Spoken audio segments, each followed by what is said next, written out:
Hello everyone, this is doctor Sameer Pandey. एक बार फिर मेरे इस यूट्यूब चैनल में आप सभी का स्वागत है। Happy welcome to all of you.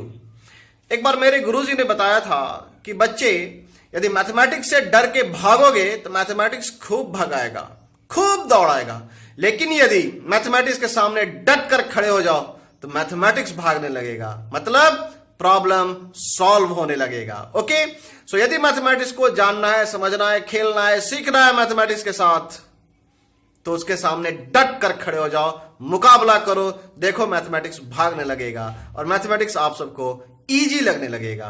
Okay, so let's watch it.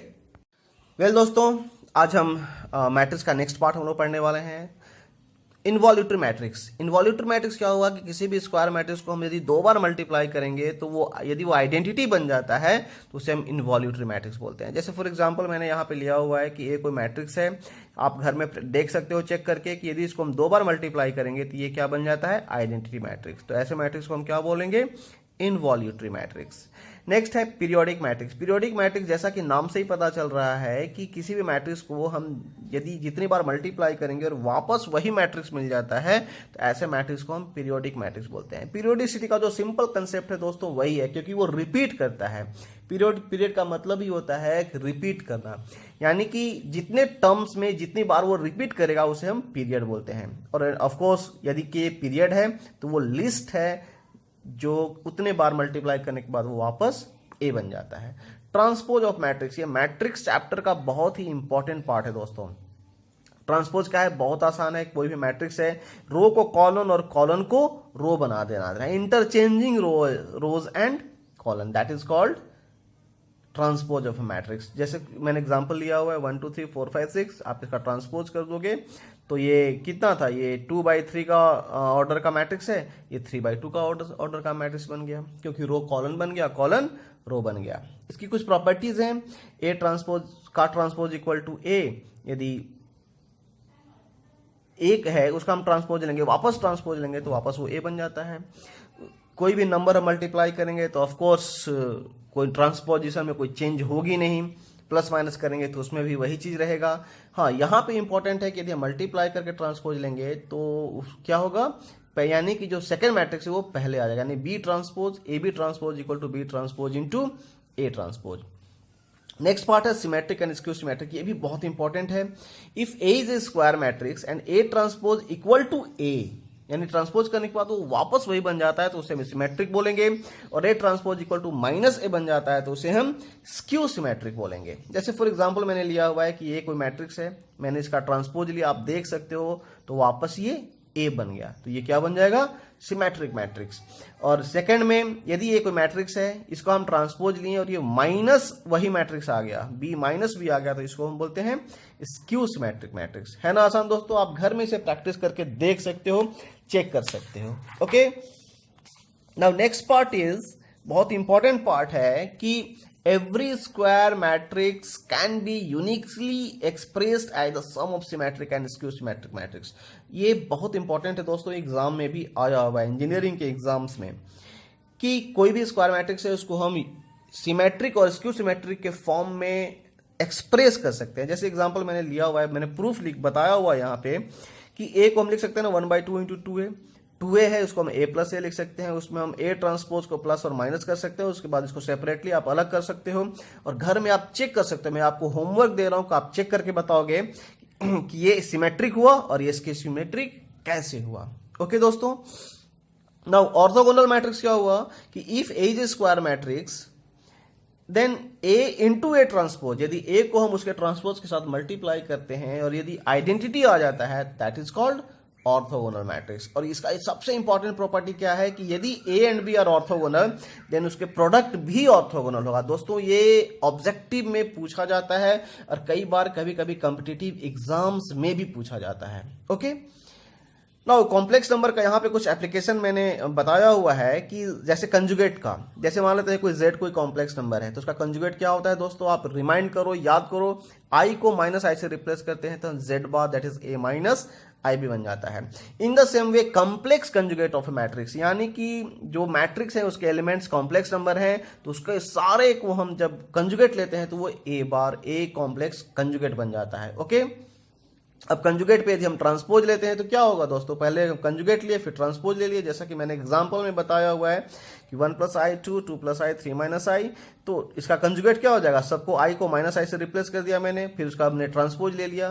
तो यहाँ पे आप एक चीज नोट कर सकते हो कि पहले हम कंजुगेट लें या ट्रांसपोज, या पहले ट्रांसपोज लें फिर कंजुगेट लें, बात एक ही होगी, वैल्यू सेम आएगा, रिजल्ट सेम आएगा, कोई चेंजिंग नहीं होगी। इसका एक छोटा सा एप्लीकेशन है हर्मिटियन मैट्रिक्स। यदि ए ट्रांसपोज कंजुगेट वापस ए बन जाता है तो उसे हम हर्मिटियन बोलेंगे, और -a बन जाता है तो उसको हम स्क्यू हर्मिटियन बोलेंगे। यहाँ पे एक छोटा सा इंपॉर्टेंट नोट है कि जो हर्मिटियन मैट्रिक्स होगा उसके डायगोनल एलिमेंट्स हमेशा रियल नंबर होंगे, और जो स्क्यू हर्मिटियन होगा उसके डायगोनल एलिमेंट्स या तो 0 होंगे या प्योरली इमेजिनरी होंगे। ओके दोस्तों, जस्ट लाइक दैट जो अभी हमने सिमेट्रिक और स्क्यू सिमेट्रिक में पढ़ा था कि एवरी स्क्वायर मैट्रिक्स को हम हर्मिटियन और स्क्यू हर्मिटियन मैट्रिक्स में भी एक्सप्रेस कर सकते हैं, जैसा कि मैंने बताया हुआ है।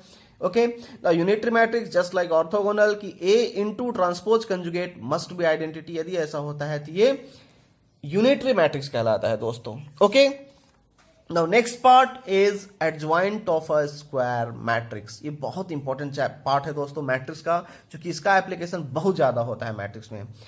तो if A is a square matrix, then transpose of cofactor matrix of A is called adjoint of A and it is written by ADJA।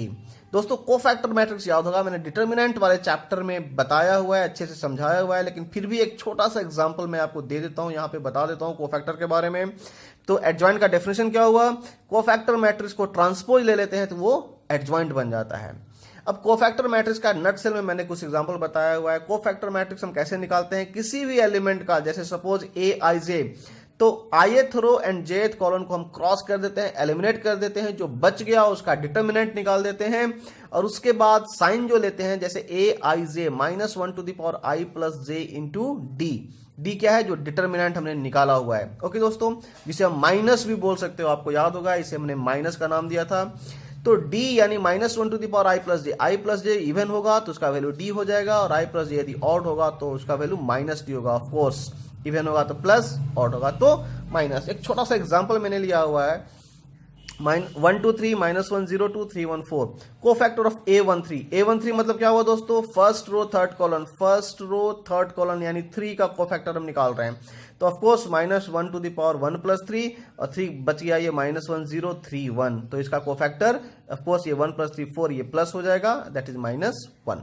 In the same way cofactor of a22 -1 to the power of course 2 + 2, और a22 मतलब second row second column यानी 0 का cofactor हम निकालेंगे, तो बचेगा क्या, 1 3 and 3 4, ये हो जाएगा।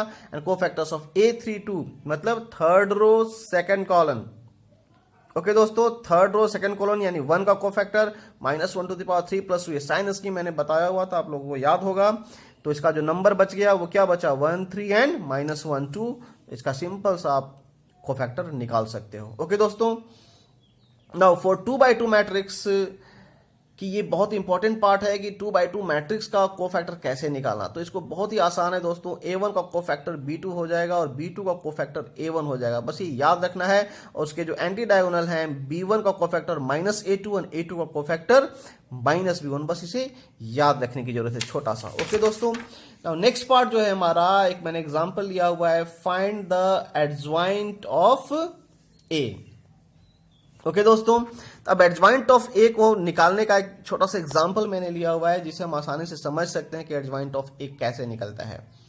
नाउ एडजॉइंट ऑफ ए निकालने के लिए, ये कोई मैट्रिक्स है, तो सबसे पहला काम क्या करेंगे, हम कोफैक्टर निकालेंगे। कोफैक्टर मैं चूंकि ऑलरेडी निकाल चुका हूं, यहाँ पे आप घर में देख सकते हो, चेक कर सकते हो, और सिंपल है, इसका सिर्फ ट्रांसपोज ले लेना है। इसका हमने ट्रांसपोज ले लिया तो हमें क्या मिल गया, एडजॉइंट ऑफ ए। आइए कुछ प्रॉपर्टीज ऑफ एडजॉइंट की बात करें। प्रॉपर्टीज ऑफ एडजॉइंट, एक बात मैं यहाँ पे बताना चाहूंगा, यदि किसी को किसी भी तरह का डाउट्स होता है, आप डायरेक्टली मुझे कमेंट करके बता सकते हो, पूछ सकते हो कि सर यहाँ पे डाउट है, मैं जरूर रिप्लाई करूंगा। ओके दोस्तों, आइए कुछ प्रॉपर्टी है जो बहुत ही इंपॉर्टेंट प्रॉपर्टी है, आपके कॉम्पिटिटिव एग्जाम्स में भी काम आने वाला है। इसमें आप किसी भी तरह का एग्जाम दोगे तो ये आपके लिए बहुत इंपॉर्टेंट रोल प्ले करेगा। किसी भी स्क्वायर मैट्रिक्स के लिए adjoint of A into adjoint of A equal to determinant A into identity. Adjoint of A और उसका मैट्रिक्स एक दूसरे के साथ कम्यूटेटिव प्रॉपर्टी को फॉलो करता है। ओके दोस्तों, adjoint of A into B equal to adjoint of B into adjoint of A, adjoint of A का transpose equal to adjoint of A transpose, adjoint A, determinant A to the power n minus 2 into A, determinant must not be zero, of course ये determinant zero हो जाएगा दोस्तों, तो ये फिर work नहीं करेगा, सेटिस्फाई नहीं होगा। एडजॉइंट ऑफ ए, इसका डिटर्मिनेंट यदि हम निकालते हैं तो determinant A to the power n minus 1 का स्क्वायर। दोस्तों ये सारे फॉर्मूला आपको ऑब्जेक्टिव में काम आने वाले हैं, बहुत इंपॉर्टेंट है, इसको बस मेमोराइज करोगे और घर में प्रैक्टिस जरूर करोगे इन सारे फॉर्मूलाज पे।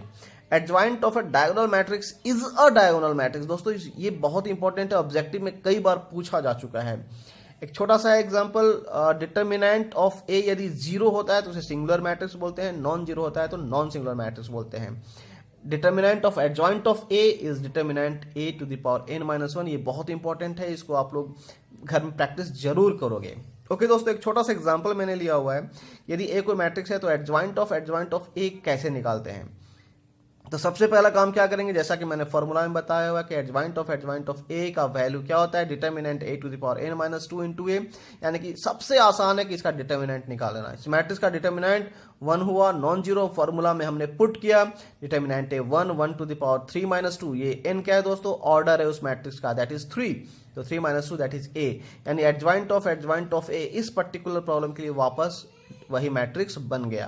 नाउ एडजॉइंट ऑफ, यदि इसका डिटर्मिनेंट निकालते हैं तो वापस हमारे पास जो फॉर्मूला है, determinant A to the power n minus 1 का स्क्वायर, यानी 1 टू द पावर 3 माइनस 2 1 का स्क्वायर, दैट इज 1। ओके दोस्तों, तो नेक्स्ट पार्ट में हम पढ़ने वाले हैं इनवर्स ऑफ मैट्रिक्स, जो कि बहुत इंटरेस्टिंग और बहुत मजा आने वाला है। ओके वेल दोस्तों, तो आज का ये वीडियो लेक्चर कैसा लगा मुझे जरूर बताएंगे कमेंट बॉक्स में। किसी भी तरह की क्वेरीज, डाउट होगी जरूर पूछेंगे, मैं सबको रिप्लाई करूंगा। Okay, so thank you so much all, love you all, हंसते रहिए, मुस्कुराते रहिए, क्योंकि हंसने के पैसे नहीं लगते। बाय।